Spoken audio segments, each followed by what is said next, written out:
Good morning. My name's Jenny and I work at Philbrook Museum of Art.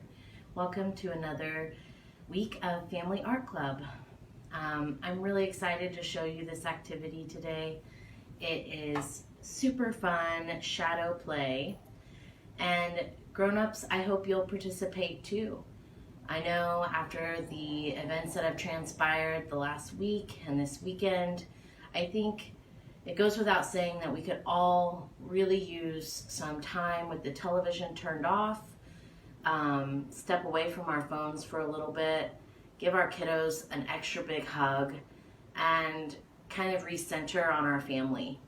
And so this activity is super fun.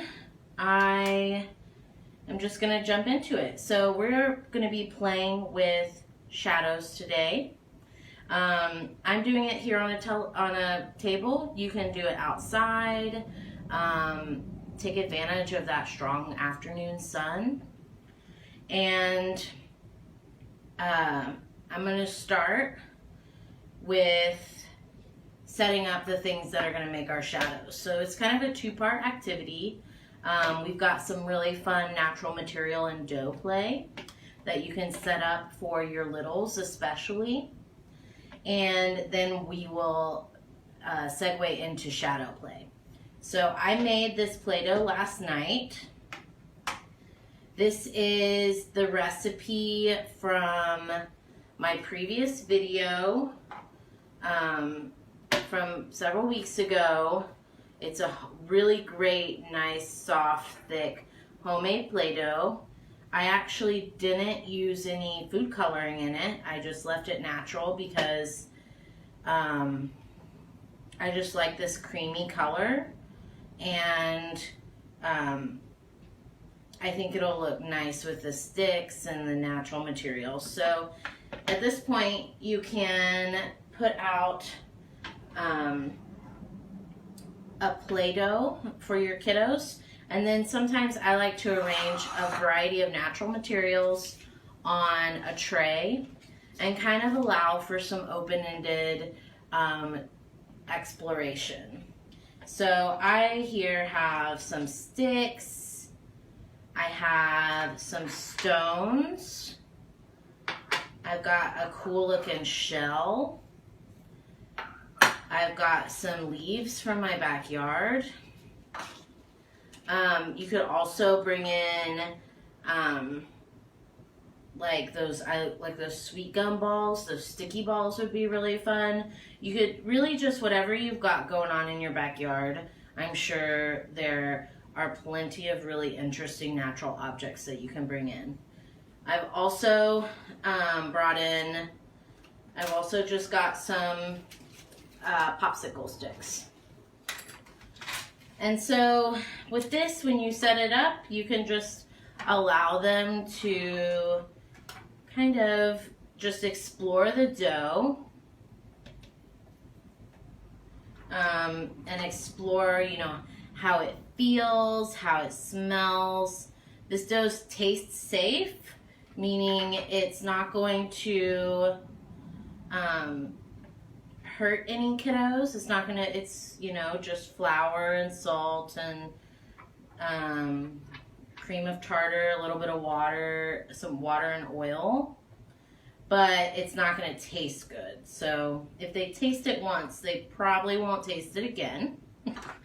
But it just has this, homemade Play-Doh has this really nice texture that I feel like regular Play-Doh, like from a container, just doesn't have. And plus it's really fun to make with kiddos, and they get to stir it up and kind of knead it together. So as you can see, I'm just kind of going through, and I mean, your kiddos are gonna immediately kind of know what to do here. It's just so instinctual. But if you have older kiddos, you might actually, I feel like younger kiddos, it's really instinctual. The older your kiddos get, the more like little prompting they might want. You can frame it as like for older kiddos, if you are like elementary school or so, you can actually kind of talk about how these lines will create shadows, and they're creating some kind of sculpture in the Play-Doh that will create interesting shadows. So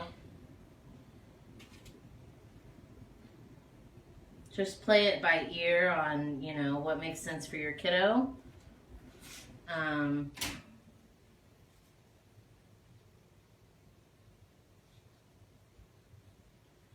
But I don't know, maybe that'll be too, you know.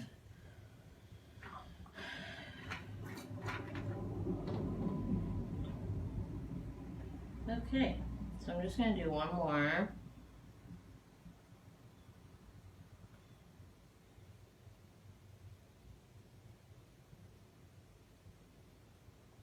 Maybe at this one I want it to have like a nice little diagonal cross action.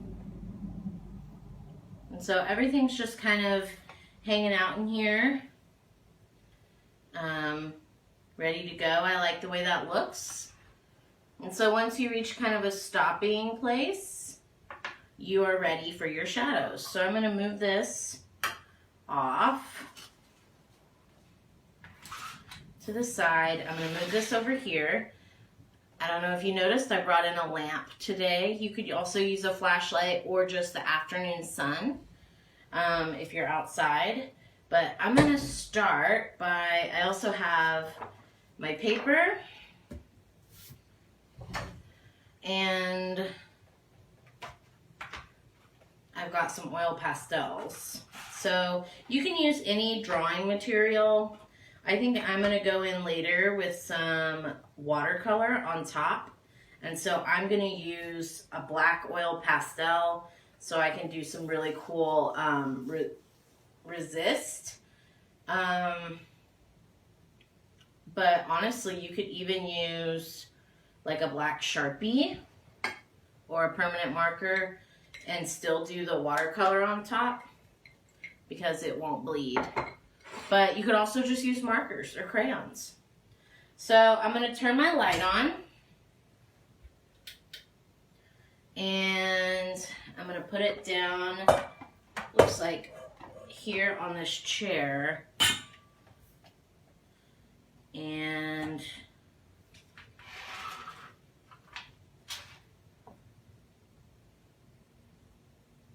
okay. So, it looks like my light is not strong enough. So we are experimenting, trying things out, seeing how things go. You might bring out several different light sources and allow your kiddos to experiment with them. But I will say, because it is in the morning and we've got some kind of, our sun is kind of just coming up and pretty high in the sky already, morning light probably won't be the best. I can try turning off this overhead light.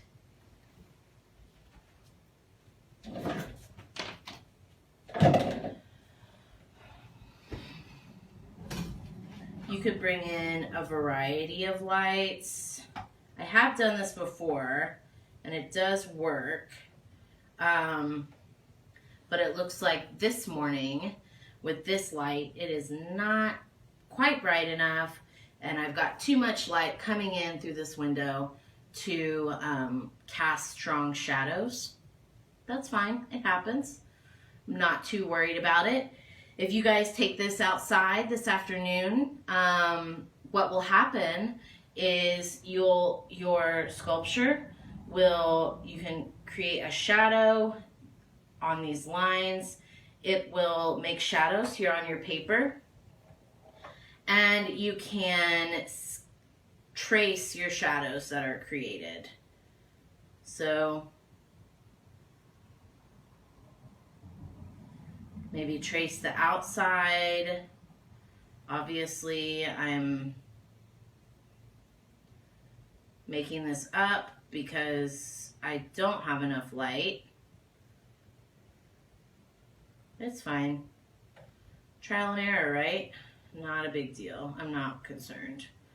But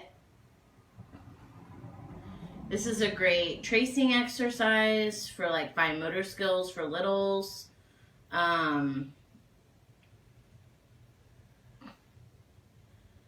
They can kind of move things around in their sculpture to see how the shadows change depending on how they're positioned. Like a leaf going straight out like this will make a different line or shape than a leaf going side to side, so it only sees the skinny part. And so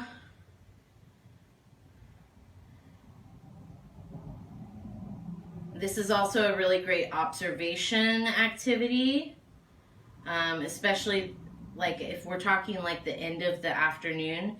People, you know, we might get a little stir crazy. You can kind of put them outside and have them experimenting with this with the strong afternoon sun and seeing what happens, making discoveries. But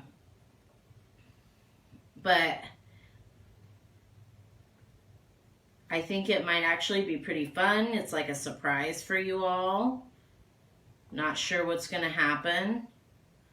But you end up with, say this is some kind of tracing activity. You're working on your observation skills, your fine motor skills. You're making discoveries about how shadows work and how light works. And you end up with a kind of abstract drawing of some kind. It will probably look cooler than what this is because you will have actual shadows to trace. I've done it with shadows and it definitely looks cooler than this. You get a lot more detail from your sculpture. And then from there you can go in and either you could use your imagination and turn it into something. You can add some watercolor. You can color it in with markers. Or you can just leave it and kind of do a bunch of sketches and kind of treat it as like a trial and error, problem solving kind of situation. So I hope you all will go out and try this out this afternoon in that bright afternoon sun. Evidently my lamp that I thought would work isn't working, so I'm sorry I don't have a better example to show you, but I do know that it is really fun and cool looking when it does work. So have a great week, and you know, it is what it is sometimes. And yeah, get out there this afternoon, try it in those bright afternoon, strong light in the afternoon, and see what happens. All right. Bye, everyone. Have a great week.